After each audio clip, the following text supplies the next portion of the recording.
میں کہا سر میں تو اس طرح چپ نہیں کروں گا. جب میں وہاں پہ میں نے اپنی گفتگو شروع کی اور پھر مجھے جیسے ایک حکم نہیں آ جاتا, غیبی حکم کہ بھئی یہ موقع ہے, بات کر دو, یہ ضروری نہیں ہے کہ اس کے بعد تمہیں موقع ملے گا, بول کے لب آزاد ہیں تیرے, آزاد ہیں تیرے. اور پھر میں نے وہاں پہ بات کی, اور میں ویسے بھی اس چیز کو پسند نہیں کرتا کہ شریک جرم رہنے کے بعد ریٹائرمنٹ لے لے بندہ, تمام بینیفٹس لے لے, تمام پرکس اینڈ پریولیجز لے کے چلا جائے, اور بعد میں پھر اپنی صفائی میں ایک آٹو بایوگرافی لکھ دے یا کتاب لکھ دے, وچ آئی ڈونٹ لائک. یہ بتائیے کہ یہ ساری باتیں جولائی 2018 میں جو آپ نے بیان کی, اس کا پس منظر کیا تھا, کیسے ڈیولپ ہوئیں, موصوف آپ کو کتنی بار ملنے آئے, کیا باتیں کی, ان کا باڈی لینگویج اس وقت کیا تھا؟ دیکھیں ان کے ایک اس وقت ہمارے اسلام آباد کے سیکٹر کمانڈر تھے, یہ جو ہم نے آرڈر کیا کہ جی کہ آپ یہ انکروچمنٹس ختم کریں, تو اس کے میں اپنی ہمشیرہ کے گھر لاہور میں تھا. He called on my cell phone کہ سر آپ سے ملنا ہے. تو میں نے انہیں کہا جی کہ میں تو فیملی کے ساتھ باہر آیا ہوا ہوں. میں کہتے ہیں سر آپ جہاں ہیں نا جس گھر میں باہر کھڑا ہوں. واہ, کین یو بلیو دس کہ ایک اسلام آباد ہائی کورٹ کا سٹنگ جج جس کے بارے میں یہ مشہور ہے کہ بڑا تکڑا جج ہے, اس کی پرائیویسی کا یہ عالم. تو میں جب میں کہا یار ہاؤ یو ڈیئر, آپ اپنا وہ آرڈر جو ہے وہ ریکال کریں. میں نے کہا اچھا میں ابھی تو جا رہا ہوں عمرے پہ, تو when I will come just move an application جو لیگل کورس ہے, یا آپ میرے اس آرڈر کو سپریم کورٹ لے جائیں, ثاقب نثار صاحب صرف میرا نام دیکھیں گے نا اس آرڈر کو سیٹ اسائڈ کر دیں. تو خیر میں اتنی محبت تھی ان کو آپ کے ساتھ؟ انفارچونیٹلی میں یہ سمجھتا ہوں جی کہ ثاقب نثار صاحب اور کھوسہ صاحب they spoiled my career like any thing, they were after my neck. پھر آپ نے کہا کہ میں عمرے پہ جا رہا ہوں. میں پھر آیا تو وہ آئے میرے پاس کہ سر میں مبارکباد دینے کے لیے آنا ہے. تو اتفاق سے میرے پاس اور بھی گیسٹ بیٹھے ہوئے تھے, تو وہ آ گئے تو عمرے کی مبارکباد دینے اپیرنٹلی. تو پھر انہوں نے ان سب کے سامنے ہی بات کی جی کہ سر وہ دیکھیں یہ ہے وہ ہے ہماری, تو آپ نے یہ آرڈر میں لکھا ہوا ہے کہ ہم نے ایلیگلی اس کو کوپائی کیا ہوا ہے, اور تو ایسی بات نہیں ہے. میں نے کہا کہ آرڈر آپ کے پاس ہے کسی بھی اتھارٹی کا, وہ دکھا دیں. تو خیر ہی مس بیہیوڈ. اچھا میں نے اسے یہ کہا, میں in your home, in my home, آپ کے گھر, in the presence of my guest. یہ دیکھیں ان لوگوں کا جو ایک طریقہ واردات ہوتا ہے نا, وہ یہ نہیں ہوتا کہ آپ کے ادھر سے اندر آ کے پوچھیں گے جی میں آ جاؤں, باہر سے نہیں پوچھیں گے آپ سے. تو میں نے وہ پھر اسے کہا کہ یار دیکھو میں بھی ایک بالکل ڈفرینٹ مائنڈ سیٹ کے تحت ہوں, میں وہاں سے آیا ہوا ہوں, میں فیلنگ میری ایسی ہے کہ میں تمہیں کچھ کہہ نہیں سکتا, ورنہ میں تمہیں یہاں سے سیدھا جیل بھجوا سکتا ہوں. تو خیر ہی لیفٹ. دین فیض حمید صاحب کانٹیکٹڈ می کہ جی کہ میں سر وہ آپ کے پاس حاضری لگانی ہے, میں وہ آج کل کے لڑکے ہیں ان کو پتہ نہیں ہے, تو I have been directed by my top ارشلان کے اپالوجی جا کے ٹینڈر کے, میں صرف اس کام کے لیے. تو میں کہا جی چھوڑیں ختم ہوگی. نہیں نہیں سر آپ کو پتہ ہے ہمارا ڈسپلن ہے, دس اینڈ دیٹ. ٹھیک ہے, آپ کے گھر آئے, میرے گھر آئے, میں نے الاؤ کیا ان کو. میں مطلب یہ کہ میں نے کہا آپ مت آئیں, نہیں میں نے کہا ٹھیک ہے آپ آ جائیں. وہ آئے تو پہلے یہ میرا بیٹا بھی بیٹھا ہوا تھا, ایک تو اور گیسٹ بھی تھے, تو ان کی موجودگی میں کہہ کے تو پھر ان کو کہتے جی کہ آپ لوگ ذرا باہر جائیں, میں نے جج صاحب سے کوئی بات کر. تو مجھے وہ کہتے ہیں کہ سر یہ بتائیں کہ وہ تو بات ہو گئی. تو وہ جو میں نے کہا جی کہ میرے پاس تو ایٹ مائی اون میں کس طرح اپنا آرڈر ریویو کر سکتا ہوں, جو پروسیجر ہے اس کو اڈاپٹ کریں, اور ظاہر ہے یہ تو آپ کو کرنا ہی پڑے گا. ٹھیک ہے, CDA والے اتنے ریلیکٹنٹ تھے کہ وہ ظاہر ہے اس طرف کون رخ کرے. تو ایک دن میں نے CDA کے چیئرمین کو بلا کے کہا کہ کل اگر آپ لوگ وہاں پہ جا کے یہ نہیں کریں گے نا, I will come myself to supervise it. میں وہ جج نہیں ہوں جو ایسا آرڈر پاس کرے جو ایگزیکیوٹ نہ کرا سکے. دمادم مست کے اندر. تو وہ پھر خیر انہوں نے مجھے کہا سر یہ بتائیں کہ یہ جو نیب کورٹ کا کوئی فیصلہ ہوتا ہے تو اس پہ پھر کیا پروسیجر ہوتا ہے ہائی کورٹ میں. صدقے جاواں ویری انوسینٹ اینے بھولے سن. تو میں نے کہا جی کس کیس کا آپ پوچھنا چاہ رہے ہیں. کہتے سر وہی وہ PM والا کیس. میں کہا جی اس کی تو ابھی ڈیٹ کافی آگے ہے, ابھی تو اس کا ڈیسیژن نہیں ہوا تو آپ ابھی سے کیوں. کہتے نہیں سر ڈیسیژن تو ہو چکا ہے, صرف اب کوانٹم آف سینٹینس کے اوپر بات چل رہی ہے. تو آپ نے نہیں پوچھا کس کورٹ میں ہوا ہے یہ ڈیسیجن؟ اچھا میرے لیے ظاہر ہے یہ بڑی it was like a slap on my face as well. Of course کیونکہ میں ایک جوڈیشل آفیسر, بالکل. میری کورٹ کے حوالے سے اگر سبارڈینیٹ کورٹ کے حوالے سے کوئی اس طرح کی بات کرے تو میں نے کہا جی کہ آپ آر یو شیور کہ آپ کیا کہتے ہیں. ہاں سر ہم نے کر لیا ہے سب کچھ, تو اب یہ ہے. تو میں کہا جی اگر آپ کو اتنا ہی پتہ ہے, آپ نے اس لیول تک جا کے آپ نے کر لیا ہے, تو آپ کو تو یہ بھی پتہ ہوگا کہ ہائی کورٹ میں پھر کیا پروسیجر ہوتا ہے. کہتا ہے سر آئی ول بی ویری اسٹریٹ. مجھے یہ بتائیں کہ اگر یہ نواز شریف صاحب اور مریم نواز کے کیسز آپ کے پاس آئیں گے تو آپ کیا کریں گے. میں کہ میں اس سوال کا جواب تو خیر آپ کو بعد میں دوں گا, پہلے تو مجھے آپ یہ بتائیں کہ آپ نے مجھے ڈویژن بینچ سے ہٹوایا کیوں. بالکل. تو اب ظاہر ہے یہ کیسز ڈویژن بینچ کے پاس ہی لگنے, اب کیا ایسی چیز آ گئی ہے. تو وہ کہتے ہیں سر بات یہ ہے کہ جو ہماری لیگل ٹیم تھی اس کا یہ ایک کنسیڈرڈ ویو تھا کہ جی کہ اسلام آباد ہائی کورٹ میں جسٹس شوکت عزیز صدیقی ایک ایسا جج ہے جو کرمنل سائڈ کے کام کو اچھی طرح سمجھتے ہیں اور سمبٹ پرو ڈیفینس بھی ہیں. میک شور کہ ان کے پاس کیس نہ لگے. تو پھر ہم نے آپ کے بڑے صاحب سے بات کی, انہوں نے آپ کے چھوٹے صاحب کو کہا, اس طرح آپ کو اس میں سے ہٹا دیا گیا. تو میں نے کہا جی اب کیا آپ کو ضرورت میری پڑ گئی. تو کہتے سر اب ہماری جو ٹاپ براس ہے اس کا یہ خیال ہے کہ اگر ان پروسیڈنگز کو کوئی کریڈنس اٹیچ کروانی ہے تو ان کو اس ڈویژن بینچ میں شامل کرنا. اللہ دی شان. تو آپ کی ضرورت پڑی گئی. پھر تو میں نے کہا بات یہ ہے صاحب, تو پہلی تو بات یہ ہے کہ آپ کو ان معاملات میں انوالو نہیں ہونا چاہیے. بے شک. ٹھیک ہے, بے شک. اور سیکنڈلی یہ کہ میں تو آپ کو بتاؤں کہ میں بڑی ایک کھلے ذہن کا آدمی ہوں کہ کسی کی دنیا اور بنانے یا بگاڑنے کے لیے میں اپنی عاقبت نہیں خراب کر سکتا. بے شک. اس پہ پھر اس نے کہا تھا سر اس طرح تو ہماری 2 سال کی محنت ضائع چلی. یہ مشہور الفاظ جی مشہور اس وقت کہے اس وقت کہ اس پہ تو ہمارے 2 سال کی محنت ضائع چلی جائے گی. تو میں نے کہا پھر آپ نے غلط محنت کی, آپ کو اس طرح نہیں کرنی چاہیے. پھر کہتے سر دیکھیں نا ابھی ایسے کرتے ہیں کہ ہم سپٹمبر میں آپ کو چیف جسٹس بنوا دیتے ہیں ایکٹنگ, تو پھر نومبر میں آپ ایسے ہی ہو جائیں گے. تو میں نے انہیں کہا, میں کہا جنرل صاحب بات یہ ہے, یہ تو چیف جسٹس اسلام آباد ہائی کورٹ کی آپ مجھے 2 مہینے کا ایک انسینٹیو دے رہے ہیں. ایکٹنگ میں ہوں گا, ظاہر ہے ریگولر تو ہو نہیں سکتا, میرا چیف چھٹی پہ جائے گا. تو آپ مجھے چیف جسٹس آف پاکستان کی بھی آفر کریں نا, اور اس کے بدلے میں میرا ضمیر اور میرا قلم گروی رکھ لینا, تو میں یہ کرنے کے لیے تیار. انہی لفظوں میں آپ انہی لفظوں.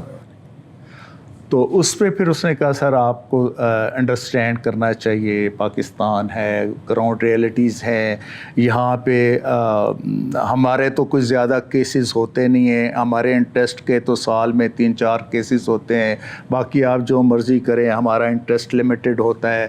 نہیں، 2 انٹرسٹ ہے نا، ایک ریئل اسٹیٹ ہے اور دوسرا ہے سیاسی انجینئرنگ. اس کے چند دنوں بعد ہی اگین کیم ٹو می، مجھے کہتے ہیں سر کہ آپ پکے میری نوکری کے پیچھے پڑ گئے.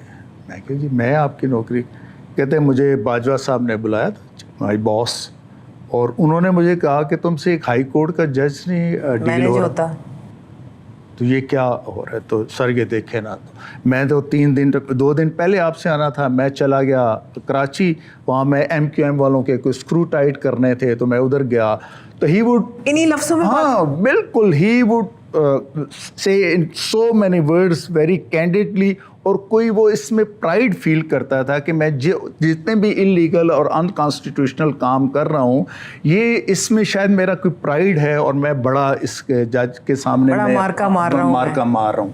تو آپ کے ساتھ پٹھاری میں بات کر رہے تھے؟